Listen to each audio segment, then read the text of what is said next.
NH रे यात्रा करुथुबा चालक मानक पई एक बड़ खबर। नवेम्बर 15 तारिखरु टोल टैक्स देय सहित जड़ित नियम रे एक बड़ परिवर्तन आनिछंती केंद्र सरकार। सरकार दाबी करुछंती जे एही नूतन नियम केवल राजपथ ट्रैफिक को ह्रास करिब नाही बरं डिजिटल पेमेंट को प्रोत्साहित करी टोल सिस्टम को अधिक स्वच्छ एवं द्रुत करिब।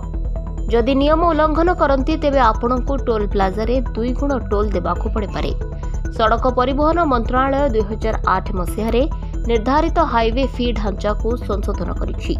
एही नियम अनुसार जदि जड़े चालक फास्टैग लेन रे प्रवेश करती किंतु तांकर फास्टैग स्कैन करा जाय नाही किंबा तांको गाड़ी रे फास्टैग लगा जाय नाही तेबे तांको पूर्व परि एक स्थिर शुल्क नियाजिब नाही किंतु देय पद्धति उपरे निर्भर करी भिन्न भिन्न शुल्क देबाकू पड़िबो। तेबे नुआ नियम अनुसार जदि जड़े ड्राइवर तांकर फास्टैग विफल हेबा परे नगद रे देय दियंती तेबे तांको ठारू साधारण टोल रो 2 गुण आदाय करा जिवो किंतु जदि ड्राइवर यूपीआई किंबा अन्य डिजिटल माध्यम रे देय दियंती तेबे तांको ठारू केवल 1.25 गुण टोल आदाय करा जिवो।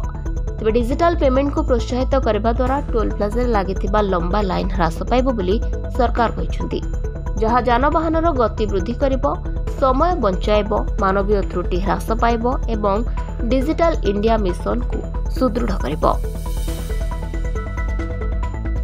Report Dinalipi live.